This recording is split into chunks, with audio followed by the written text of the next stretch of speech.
একসময় যুক্তরাষ্ট্র ছিল মত প্রকাশের পাহাড়চূড়া, যেখানে একজন নাগরিকের কণ্ঠস্বর ছিল তার সবচেয়ে বড় অস্ত্র, আরেকটি পোড়া কাপড় হয়ে উঠত প্রতিবাদের দীপ্ত প্রতীক। যুক্তরাষ্ট্রের মতো দেশ একসময় বিশ্বের কাছে মত প্রকাশের মাশালবাহী ছিল, সে দেশেই আজ একটি পোড়া পতাকা হতে পারে কারাবরণের কারণ। এমনকি সেটার জন্য রয়েছে নাগরিক অধিকার হারানোর সংখ্যাও। একসময় যুক্তরাষ্ট্রের রাস্তায় কারো প্রতিবাদে, কারো ক্ষোভে আগুনে জ্বলে উঠত যুক্তরাষ্ট্রের পতাকা। মত প্রকাশের অধিকার বলে ধরে নেওয়া হতো এই কাজকে। কিন্তু সময় বদলেছে এবং এবার ফিরেছেন ডোনাল্ড ট্রাম্প, ফিরেই এনেছেন নতুন এক আইন। এখন আর পতাকা পোড়ানো মত প্রকাশ নয়, এটাও হতে যাচ্ছে অপরাধ। যুক্তরাষ্ট্রের প্রেসিডেন্ট ডোনাল্ড ট্রাম্প সোমবার সই করেছেন এক নির্বাহী আদেশে, যেখানে বলা হয়েছে জাতীয় পতাকা পোড়ালে 1 বছরের জেল, আর বিদেশিদের জন্য অপেক্ষা করছে ভিসা বাতিল ও বহিষ্কারের দণ্ড। যদিও যুক্তরাষ্ট্রের সুপ্রিম কোর্ট 1989 সালে রায় দিয়েছিল পতাকা পোড়ানো মত প্রকাশের স্বাধীনতার অংশ এবং সংবিধানের প্রথম সংশোধনের মধ্যে এটি সুরক্ষিত, তবে ট্রাম্প বলেছেন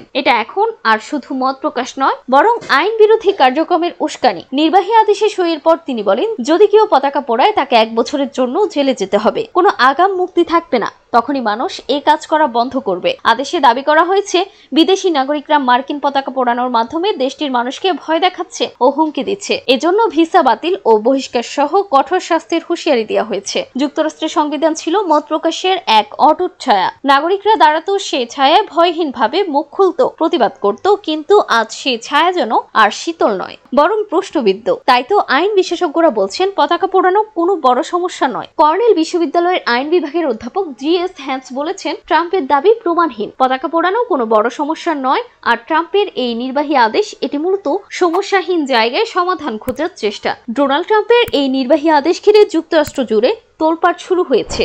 মত প্রকাশের স্বাধীনতা নিয়ে কাজ করা একাধিক সংগঠন বলছে এই আদেশ যুক্তরাষ্ট্র সাংবিধানিক কাঠামোর উপর সরাসরি আঘাত। বিষয়টি নিয়ে করা অবস্থানে বাক স্বাধীনতা বিষয়ক সংগঠনগুলো এক বিবৃতিতে বাক স্বাধীনতা নিয়ে কাজ করা সংগঠন ফায়ার বলেছে, ট্রাম্প হয়তো মনে করছেন কলমের এক খোঁচায় সংবিধানের প্রথম সংশোধনী বদলে দেওয়ার ক্ষমতা তার রয়েছে, কিন্তু আদতে তার সেটা নেই।